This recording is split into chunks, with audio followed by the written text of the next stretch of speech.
Estamos de volta no segundo Don't Panic e eu estou muito feliz porque é bom quando a gente se desafia a fazer algo diferente. E no meu caso é me meter com exatas de vez em quando.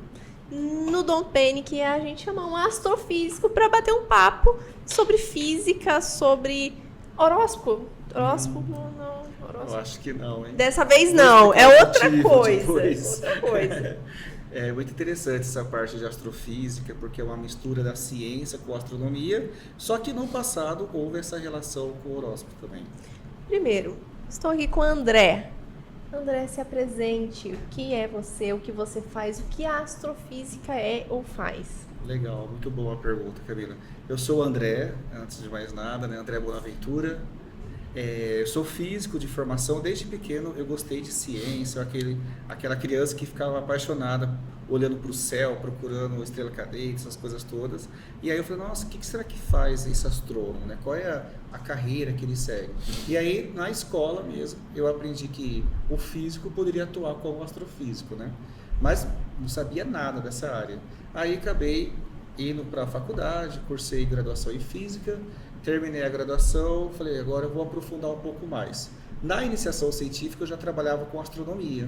Nós tínhamos um projeto bem legal que era levar o telescópio nas praças da cidade, uma vez por mês. E ali a gente levava uma apresentação de PowerPoint, mostrava o céu, o que era uma estrela, o que era um planeta, quais são as constelações que estavam visíveis naquele momento, e depois com o telescópio a gente apontava e observava as coisas.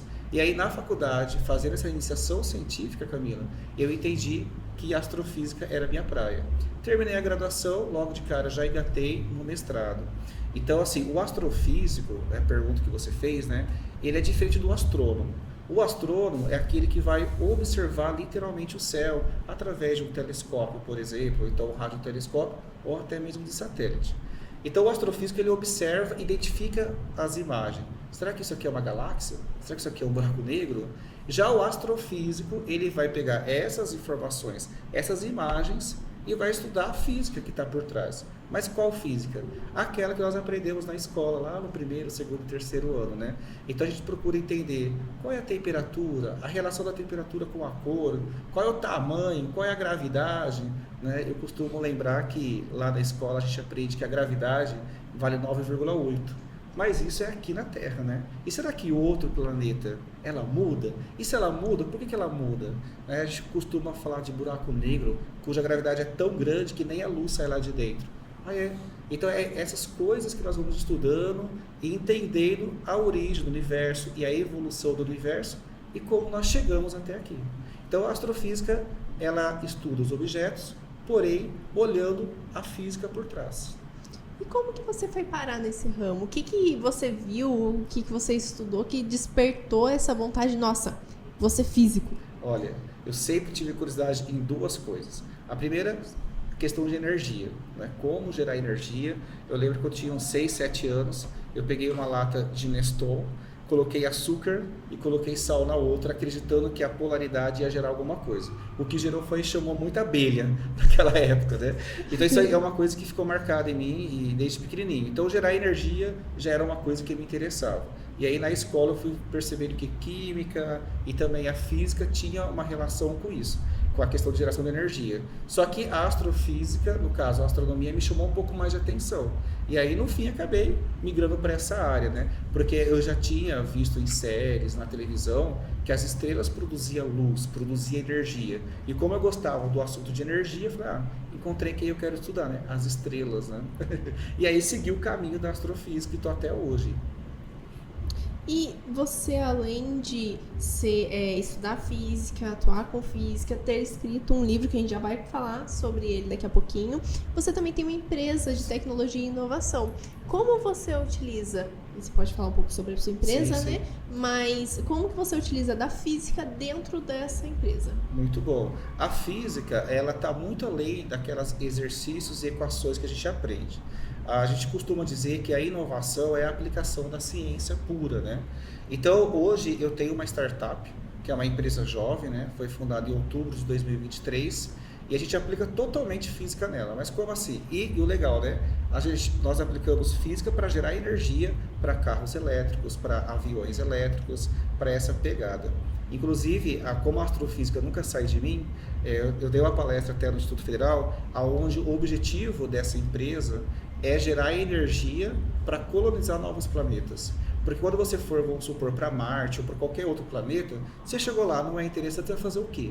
Lá não tem petróleo, não tem água para fazer hidrelétrica, muitas vezes não tem vento para gerar turbina eólica. Então, o objetivo dessa empresa é criar formas de energia. E aí, tudo vai fechando, tudo vai se conectando. O nome da empresa é homenagem a um físico chamado Dirac, né? O Paul Dirac, que ele ganhou o prêmio Nobel em 31 por ter descoberto uma coisa chamada antipartícula. E aí o que aconteceu, Camila? A partir do estudo dessa teoria de Paul Dirac, nós criamos a startup hoje. Então a startup hoje ela tem o foco de gerar energia, não é, para carros elétricos, que é o mundo mais próximo, mas pode aplicar para outros lugares. E aí nós estamos lá em São José dos Campos, no Parque Tecnológico, e aí eu trouxe a física para a engenharia, coloquei no liquidificador, misturei, até sair a startup, né? E você tem como dar alguns exemplos pra gente desses trabalhos hoje aqui no dia a dia? Vocês já têm alguma coisa colocada em prática? Sim. Nós temos vários projetos, na verdade são 3 projetos, todos focados em energia. O primeiro dele é os painéis fotovoltaicos, os painéis solares que ficam em cima do telhado de casa, eles geram energia porque vem a luz do sol, bate nele e gera energia. Uma pesquisa nós estamos desenvolvendo, e vale a pena dizer uma coisa interessante, que na pesquisa científica existem métodos. Então a gente fala que tem uma escadinha de 1 até 9, que na literatura a gente fala de TRL. Para você chegar ao produto e encontrar na prateleira do supermercado, a escadinha tem que estar no nível 9. Esses produtos que nós estamos desenvolvendo estão no nível 4. Então o que a gente está fazendo? A gente sobe no telhado, tira o painel solar lá, traz no laboratório e nós aplicamos uma técnica que é aplicar o campo elétrico. E aí a partir disso não precisa da luz do sol, e sim deste campo elétrico para gerar energia. E aí a gente denominou esse efeito, né, de efeito fotovoltaico escuro. Traduzindo, energia solar escura. Mas por que escuro? Porque não depende da luz do sol, e sim desse campo elétrico. Se não depende da luz do sol, nós podemos colocar, por exemplo, dentro do carro, no assoalho do carro, substituir as baterias elétricas. Então essa é uma aplicação prática do que a ciência, do que a física, junto com a engenharia, pode trazer para a sociedade. Substituir as baterias de carro, ou substituir a bateria do meu relógio, do celular. Então a gente espera, Camila, que no futuro próximo de 1 a 2 anos, os celulares que nós temos hoje, a bateria dure talvez 30, 50 anos, porque ela vai estar gerando energia através do efeito foto escuro dentro do próprio celular. Esse é o nosso objetivo. Entendi. Mas vamos lá, um passo de cada vez, que eu vou querer que você explique umas coisas. Deve ter várias interrogações na minha cabeça. Vamos lá. Você falou sobre esse campo magnético. Campo elétrico. Elétrico. Tá, mas o que é isso? Como assim? Eu entendo o campo magnético, eu entendo que tem a própria Terra, tem a sua polarização, né, no campo magnético, que a gente utiliza dele até nos ímãs, que a gente pode ver como funciona. Mas... Campo elétrico. Campo elétrico. O que o Sol tem a ver com isso? Sim, e como que ele pode gerar energia? Eu entendo que é um campo elétrico, mas como que isso funciona? Exato. Muito boa a pergunta, colocação. O campo elétrico a gente pode produzir agora em casa. Como que eu faço isso? Se eu pegar uma caneta Bic e ficar esfregando no cabelo e aproximar dos pelinhos do braço, os pelinhos do braço vão levantar. Ou se eu pegar uma régua transparente e ficar tritando no papel toalha ou papel higiênico, eu vou eletrizar aquela régua. E se eu colocar um monte de papelzinho na mesa, eu também consigo, apenas por aproximação, que esses papeizinhos pulam. Em outras palavras, o campo elétrico, ele ocorre quando tem muitos elétrons sozinho.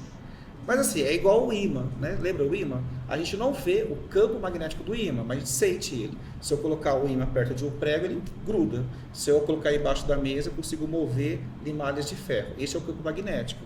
O campo elétrico, ele é muito parecido, só que eu posso destruir ele quando eu não tenho cargas elétricas. E aí, essa pergunta que você fez, né? Mas qual é a relação desse tal de campo elétrico que eu consigo produzir no cabelo, atritando e aproximando, com o Sol? E aí que está uma coisa muito interessante, que é a relação à pesquisa e desenvolvimento. O campo elétrico, a gente aprende lá na escola, no 3º ano do ensino médio, ele é, sei lá, uma coisa teórica.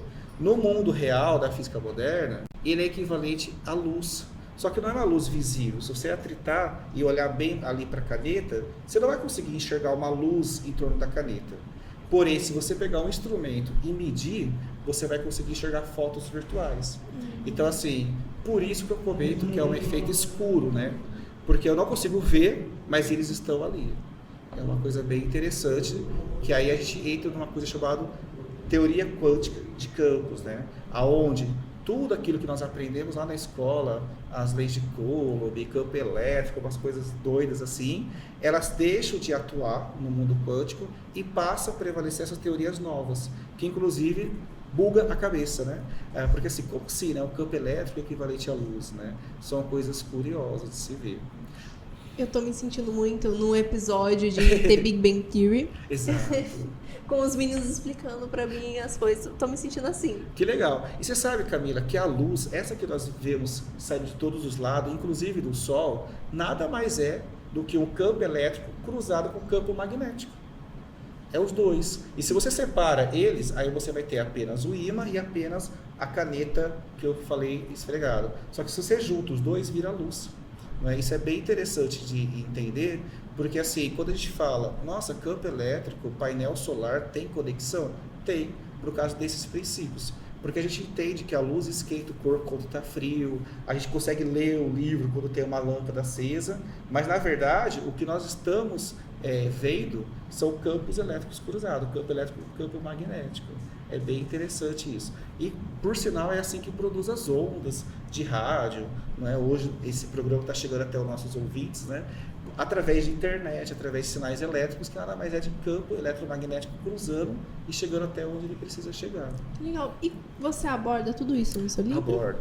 Este livro aqui que eu escrevi foi bem interessante. Foi na pandemia. Estava eu e meu cachorrinho Charles, eu tenho um cachorrinho Shih Tzu. E aí, na época eu dava aula, né? E aí, o que eu vou fazer? Eu já tinha estudado pra caramba essa parte da astrofísica, eu sempre amei, né? Porque assim, a astrofísica ela é muito grande. O que eu tenho paixão de verdade é um pedacinho dentro da astrofísica, que é a cosmologia, que é exatamente onde estuda a origem do universo, né? O que ocorreu nos primeiros minutos. E aí eu falei assim, acho que eu vou começar a escrever um texto no Word com as minhas ideias. E aí foi crescendo, foi amadurecendo, até que saiu este livro, né? Que chama Princípio de Energia e Tempo, em homenagem a Isaac Newton. Que quando o Newton, aquele das primeiras leis de Newton, ele escreveu o livro dele, ele também estava em uma pandemia. Só que naquela época, em 1600 e pouco, era a pandemia da peste negra. E aí eu falei assim, nossa, eu tenho que fazer um livro em homenagem a ele. Por isso que chama Princípio de Energia e Tempo. Naquela época era Princípio Mecânica, que é onde o Newton estudou. E sim, no primeiro capítulo eu falo sobre toda essa questão, né? O que é campo elétrico, o que é campo magnético, como que é a luz, né, e tudo mais. Inclusive, Camila, este livro ele está disponível de forma gratuita lá na nossa plataforma, né, materiaescura.com. Então, quem quiser saber um pouquinho mais, é só entrar lá. E não só isso, como você tem alguns vídeos também, né? Tenho. No meu canal do YouTube, eu comecei a gravar algumas videoaulas, né? De cada capítulo deste livro. Esse livro tem 6 capítulos, né? O primeiro é uma visão genérica, assim, para as pessoas pegarem a base. E principalmente acompanhar, né? Qual é a história que levou até isso. E aí, o segundo capítulo, ele é bem curioso, que eu falo sobre a teoria quântica de campo da gravidade. E aí depois, no terceiro, eu vou aprofundando. Então, eu já aviso os leitores, né, que vai aprofundando o conteúdo, não é? Porque a física, ela exige um rigor matemático, não é? Até a gente comentou no início do programa, né? Qual é a astrologia e tudo mais. A física, ela é um pouco diferente da astrologia, porque ela exige comprovações, experimentos, teorias bem consolidadas, né? Isso chama ciência, né? Eu não posso do nada criar alguma coisa e falar que aquilo ali é uma ciência, uma teoria, sem ter provas, ou confrontar com outros dados. E aí os próximos capítulos do livro ele começa a mostrar isso, porque hoje parece, né, que a sociedade conhece muito do nosso universo, mas não. 95% do nosso universo ele é desconhecido. Então, assim, tudo que você imaginar, nós, essa mesa, o televisor, a Terra, todos os planetas, todas as estrelas, todas as galáxias, corresponde a apenas 5%. O restante é desconhecido. Então, assim, tem muita coisa para nós aprendermos sobre a origem do universo, né? E se a gente lembrar que o universo ele surgiu de um pontinho, aí a curiosidade aumenta mais ainda, né? Cadê o que está faltando, né? Cadê? Tanto é o que está faltando, nós chamamos de matéria escura e energia escura, que são duas coisas diferentes, porém, quando você soma e põe na balança, as equações batem com tudo que a gente encontra e espera. Né? E aí, neste livro, eu exploro essas coisas, matéria escura e energia escura. E, por fim, no último capítulo, eu aplico isso na startup. Né? Foi o que você perguntou. Então, a startup, ela surgiu do último capítulo deste livro, onde eu falo como obter energia a partir do campo elétrico. Então, é toda uma conexão. Nossa, que legal. E na sociedade, você falou, né, que você pega uma parte só. Como que a física, a astrofísica pode ser vista em outros pontos dentro da sociedade? Quais são as outras áreas, quais outros ramos? Sim, já que esse é só uma parte. É, uma parte. A astrofísica, ela tem muitas aplicações. Por exemplo, quando a gente usa o micro-ondas em casa, derivou da física e toda a ciência. Quando nós utilizamos a internet, o www, também derivou da física e também da astrofísica. Hoje nós temos o absorvente feminino, tem fraldas, que também derivou da questão aeroespacial, de viagens espaciais. O Teflon, quando a gente frita lá o ovo e não precisa colocar o óleo, também deriva da astrofísica, da astronomia, das ciências espaciais. Então a astrofísica, ela procura ir lá no mais íntimo da natureza, e aí depois os cientistas e os empresários, o pessoal das startups, assim como nós, tenta aplicar isso na prática. Mas assim, além da tecnologia que nós podemos usufruir hoje, nós podemos ver que a astrofísica, ela influencia muito a cultura, através de filmes, através de livros, através de séries, né? Hoje está muito em alta a questão de série, e toda vez que você coloca esses assuntos de astrofísica, de teorias, assim, buraco negro, outras de multiverso, né? Que ficou muito famoso alguns anos atrás, desperta algumas curiosidades. Se a gente olhar assim, a história de quadrinhos, muitas delas envolvem princípios astrofísicos, né? Porque é uma coisa presente. Porque eu entendi, Camila, que tem 3 perguntas fundamentais que incomodam a humanidade, né? Quem somos, de onde viemos e para onde vamos, não é? E o legal é que a gente não pode, no contexto científico, né, responder isso com crenças ou filosofias. A gente procura entender isso através de dados, de ciência. Então, a primeira pergunta, de onde nós viemos, a gente já sabe qual é a resposta. Surgiu há 13,8 bilhões de anos atrás, o Big Bang. Para onde nós estamos indo, essa é uma pergunta aberta, porque tem 3 destinos. Ou o universo ele vai crescer para sempre, ou ele vai voltar e colapsar novamente. Atualmente, o universo está crescendo? Está. E ele está crescendo de forma acelerada. Isso é uma coisa muito curiosa. Porque assim, se eu soltar uma bolinha da minha mão, automaticamente ela cai devido à gravidade.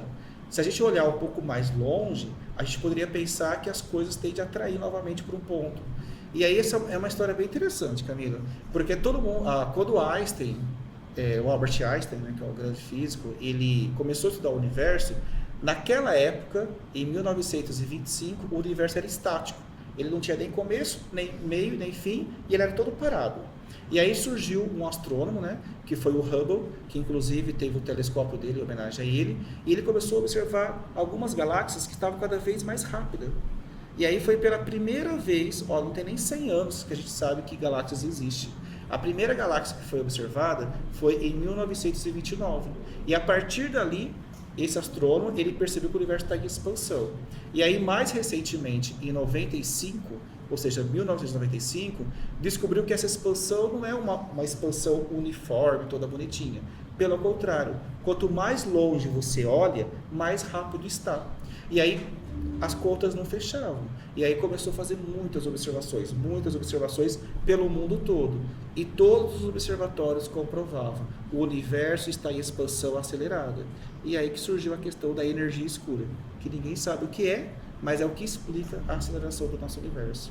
2 dúvidas que me surgiu Legal. aqui. A primeira, nessa primeira análise que foi feita, que dizia que o universo estava parado. Ele realmente estava, ou é porque não tinha como ter noção do que estava crescendo? Exato. Ele não tinha noção de saber.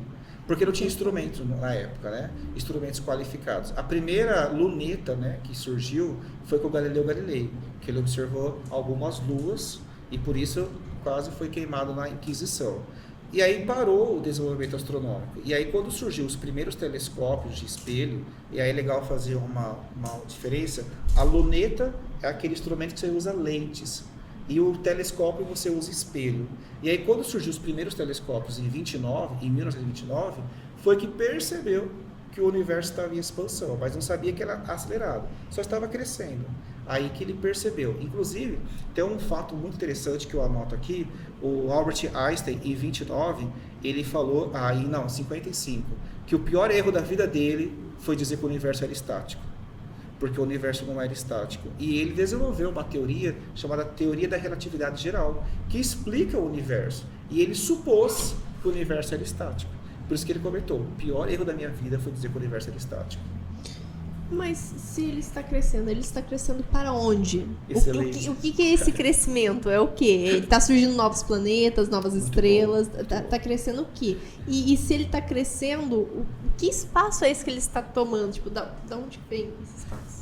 Olha, você fez uma pergunta fantástica e bela, em termo científico e profundo. Por quê? Bom, o que está crescendo, na verdade, é o espaço entre os objetos. É como se eu e você estivéssemos conversando e cada vez mais estava mais longe. Mas tudo continua, nada cresce além do espaço. Então, o que cresce é o espaço e não os objetos. Então, assim, esse crescimento não significa que está nascendo novas estrelas, não está nascendo novos planetas. A única coisa que aumenta é o espaço entre os objetos. Como se as paredes dessa sala estivessem indo para bem longe, mas a gente está no mesmo lugar. E eu e você também está indo bem longe. Só que as paredes, por estar mas um pouco... então o Sol está distanciando a Terra? Teoricamente, sim. Só que isso é uma coisa curiosa. Porque, assim, para coisas próximas, o Sol está longe de nós. Mas, assim, para este mundinho nosso, a gente não percebe essa aceleração. A gente só observa nas paredes do nosso universo.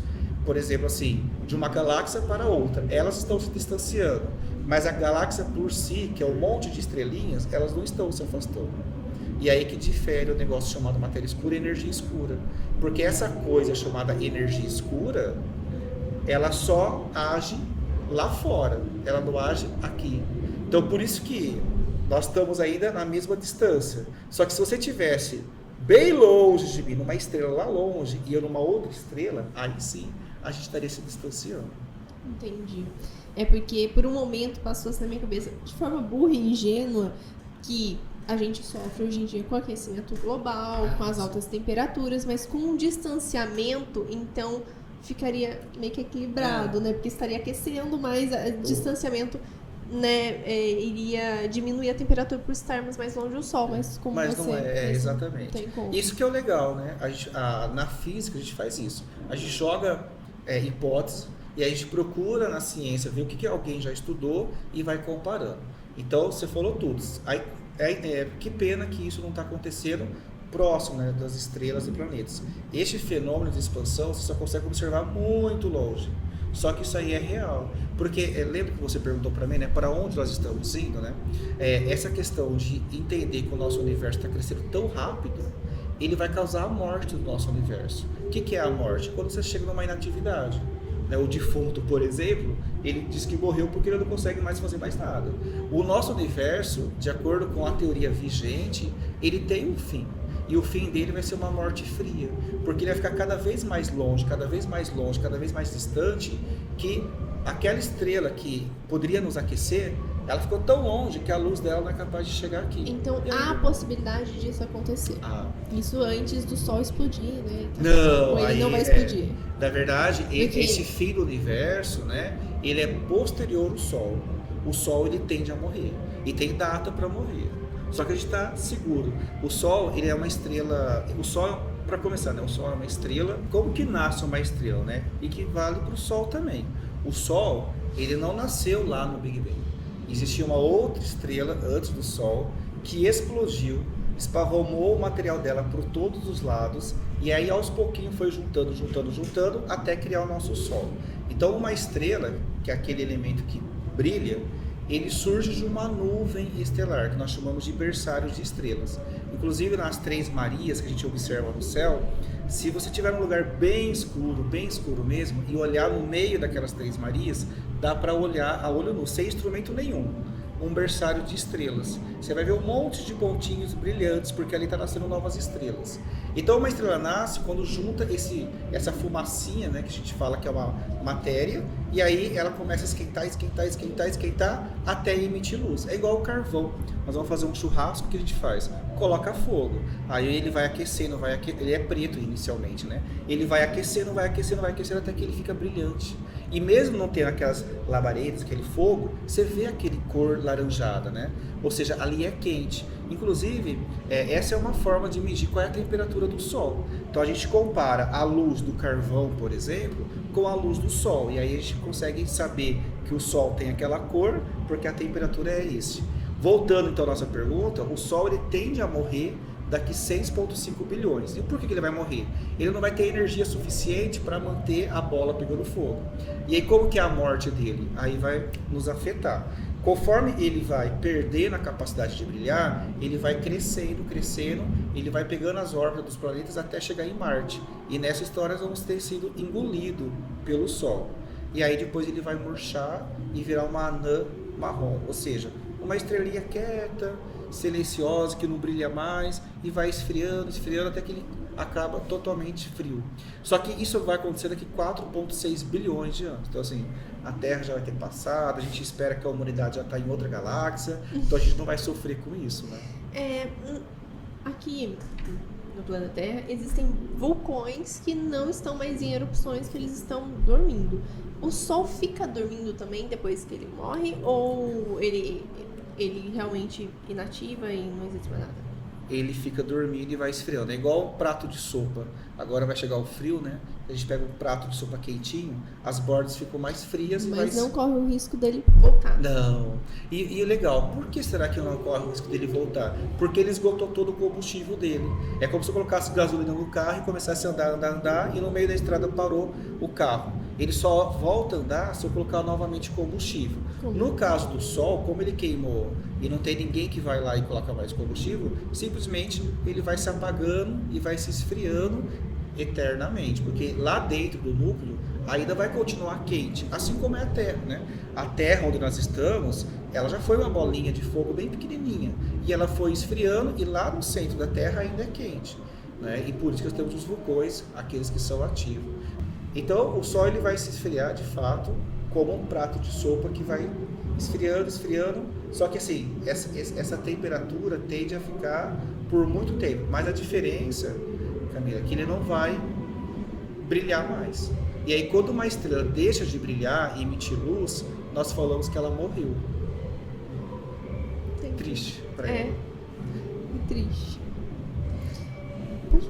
Mas assim, este é o fim do Sol. Por quê? Existem outros tipos de estrelas que são bem maiores do que o Sol. E o fim dela é diferente.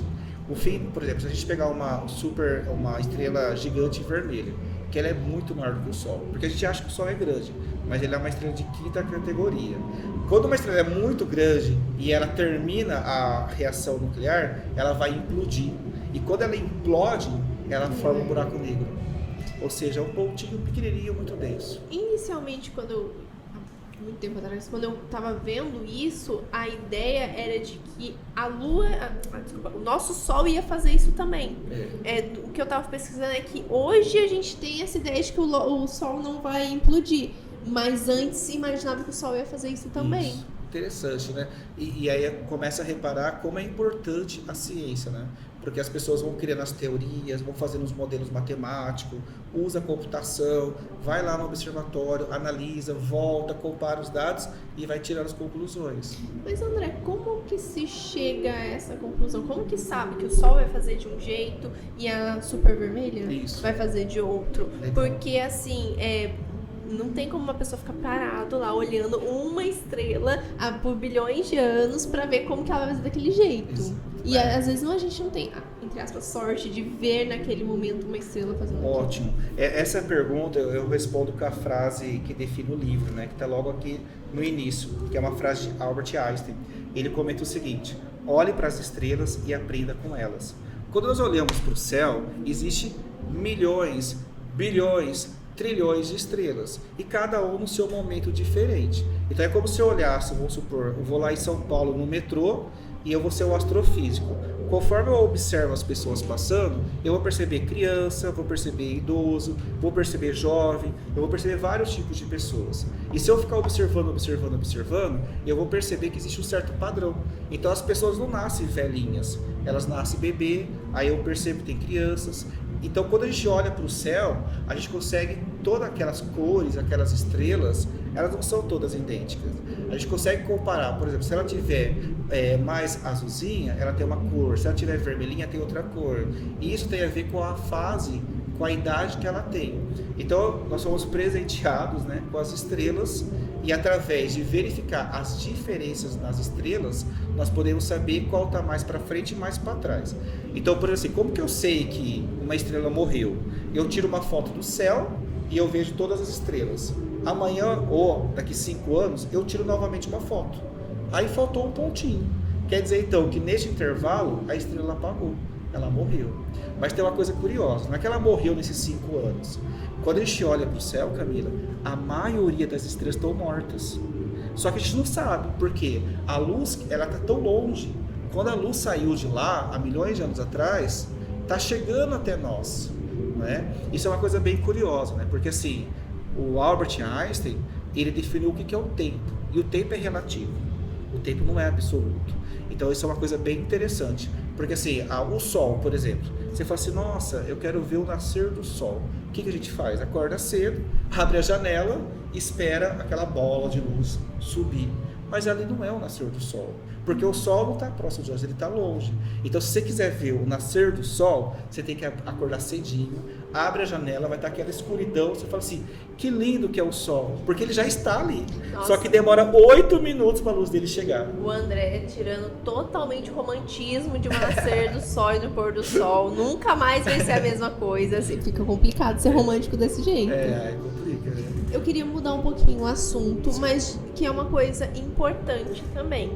É como o negacionismo e as fake news tem hoje em dia, que foram criados para ir ao contra, ou não digo às vezes contra, às vezes contrariando o que a ciência, a física fala, prejudicam o seu trabalho e o trabalho de outros astrofísicos. Olha, o exemplo claro que aconteceu nos últimos anos é a questão da Terra plana.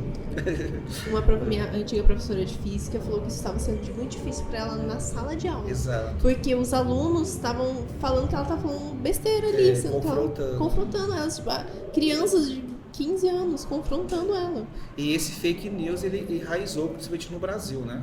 Essa questão de Terra plana. E aí, a partir disso, você coloca em descrédito todo o avanço científico. Né? E aí, como você comentou, imagina uma criança falando que a Terra é plana e afirmando. Então ela está se bloqueando para aprender novas coisas. Né? E quando a gente parte olhando para a física de hoje, a física de hoje ela é muito contemporânea. Então você imagina uma criança dessa, né? Como que ela vai entender o que é um computador quântico, ou então como que funciona a internet das coisas, a internet na nuvem, e aí ela vai se bloqueando e se abrindo para aquilo que nós chamamos de alfabetismo tecnológico. Antes de você aprender uma tecnologia, aprender a mexer no Facebook, no Instagram e tudo mais, existe um anterior, que é a questão da alfabetização científica. É entender que o mundo virtual é diferente do mundo real e por aí vai. Então, assim, de fato, fake news é péssimo para a ciência e, inclusive, dificulta o avanço da ciência e ainda mais da astrofísica, que é um tema bem fora da caixa, né? Que a gente trabalha com hipóteses. Inclusive, Camila, uma coisa assim que é prejudicial e as pessoas não entendem, algumas pessoas vão dizer, o astrônomo quer matar Deus, ou o astrônomo quer explicar o que Deus... Não. Ou é contra a religião. Pelo contrário, nós só estamos ali para estudar os objetos, só.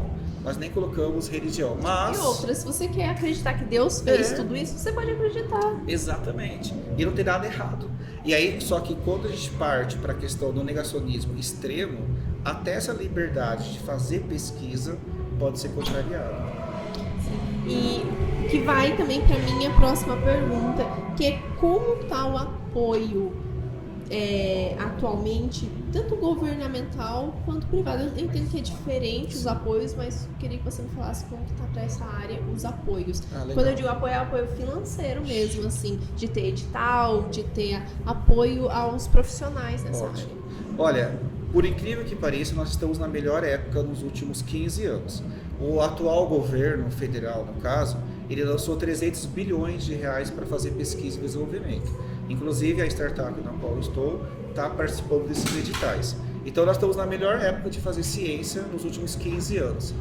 Quando eu fiz a graduação, eu fiz o mestrado, fiz o doutorado, já estava bem ruim. Inclusive, o motivo de eu migrar da área acadêmica para a área empresarial, porque não havia perspectiva de ciência no Brasil. Porque alguns governos anteriores negavam a ciência como uma forma de investir. E a gente percebe que os países desenvolvidos, ele investe muito em ciência e tecnologia. Porque você consegue criar coisas novas, disruptivas, a partir do momento que você investe em ciência. Que às vezes você, vou lá colocar milhões numa pesquisa de laboratório, mas a partir daquilo que saem novos produtos. Né? Então, assim, hoje nós estamos numa fase muito boa, positiva, onde está abrindo muitas universidades, para quem está em casa, tem muitas oportunidades, cursos técnicos, a internet se abriu, a gente vê nossos patrocinadores aqui, como é importante essa questão. A FATEC tem cursos de tecnologia, tem cursos de inovação que ajudam a pessoa a entrar nesse meio, ou até mesmo conhecer um pouco mais. Às vezes a pessoa não quer atuar de forma trabalhando na área, mas quer entender como essa inovação pode ajudar na carreira delas. É muito importante procurar esses parceiros, porque a gente entende que todo conhecimento, ele só faz a nossa mente abrir. Einstein, eu sou muito fã de Albert Einstein, né? Tanto é que ele está aqui na capa do livro, todo estiloso. Né? Todo estiloso, né? Não? E, inclusive, o olhar dele está aberto, né? Isso que é o legal. Ele falava uma coisa muito importante, né? Relacionada com nossos patrocinadores. A mente que se abre uma nova ideia, jamais volta ao seu tamanho original. Então, quando a gente vai lá na Alura, na FATEC, procura conhecimento, a nossa mente faz isso. Hoje nós estamos aqui, antes de começar o podcast, eu conversei com a Camila, que essa é a minha primeira participação, né? Então, assim, essa experiência está fazendo com que a minha cabeça e minha mente se expanda. Isso é muito interessante. Então, procurar conhecimento, procurar saber, mesmo não sendo da área, é muito importante nos dias de hoje, para a gente poder se conectar às pontas, entender as coisas. E a FATEC faz muito bem isso, então, assim, corre atrás, pessoal, vale a pena. Queria agradecer a sua presença aqui, André. Desculpa se por um acaso eu não usei o termo correto, não falei da forma correta, porque realmente eu falei no bastidor para ele antes da gente começar a entrevista, que eu sou leiga, eu não entendo de nada em questão de física, eu estudei, claro, né, na escola, mas eu não me lembro de muita coisa. Minha área também de atuação não tem muito a ver, então, na verdade não tem nada a ver, então eu fiquei parado, foi um conhecimento que ficou parado, e quando o conhecimento não é alimentado, ele não cresce. Então, foi muito bom ter relembrado muita coisa de escola aqui com ele. E uma última pergunta antes que eu me esqueça. Qual filme, série, produção estava certo? Por favor. Porque várias produções mostram o universo, mostram a física, mas qual que tá certo? Quem que tá falando a verdade ali? Boa pergunta. Se eu pudesse indicar, eu já assisti umas 8, 9 vezes, é o Interestelar. Só? Tem vários. Só 9 vezes? Só 9 vezes. Foi porque assim, eu me apaixono pelo filme, porque ele é muito real com a física presente, né? Os autores, o autor teve muito cuidado para fazer o filme que deixasse marcas. Então, assim, o filme Interestelar, ele é muito top, exceto na hora que a gente vê lá o buraco negro garganta, onde eles entram. E não é porque o ator quis exagerar, é porque a gente não sabe o que tem dentro do buraco negro. Então, naquele momento, foi necessário a criatividade. Mas tirando aquilo, foi top. É o melhor filme. Inclusive, vai lançar ele em breve, a versão número 2. Estou aí na expectativa para poder correr para o cinema. Será que eles vão manter a qualidade? Provavelmente sim. Porque eles conseguiram fazer um filme de alta qualidade e de uma forma muito fiel com a teoria. Vou jogar aqui minha produção, é o Christopher Nolan?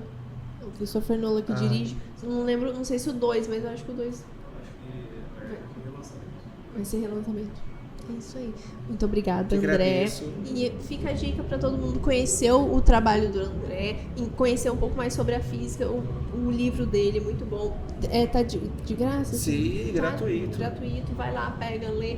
Você já tem uma introdução aí do conhecer um pouco mais dessa área. Muito obrigada. Eu que agradeço a oportunidade. Eu acho que nós estamos no momento certo de motivar a ciência, motivar o pessoal que está em casa. Eu sou nerd também, eu amo estudar, né? Quando eu estava terminando o doutorado, comecei a fazer engenharia elétrica, porque para mim é uma paixão estudar, conhecer. Então, assim, muito obrigado aí. Quem quiser conhecer um pouco mais do trabalho, é só entrar lá no site materiaescura.com. Tem o download do livro gratuito, dá para ler. Entra nas minhas redes sociais, chama, vamos conversar. E legal, vamos empreender. Acho que Qual que é a sua empreender rede é muito social? importante. Eu tenho o Instagram, André Bonaventura. Novamente, André Bonaventura, tudo junto. Não tem underline, não tem nada. E aí eu vou estar lá. Perfeito. Muito obrigada. Eu agradeço. Obrigada a você que está nos acompanhando. Em breve vamos para as nossas últimas entrevistas. E se você está aqui em Mojimirim, está aproveitando o evento, conta nas nossas redes sociais, marca a gente, posta, falando o que você está achando, o que tem de bom aqui e chamando os amigos para vir aproveitar. Até daqui a pouco.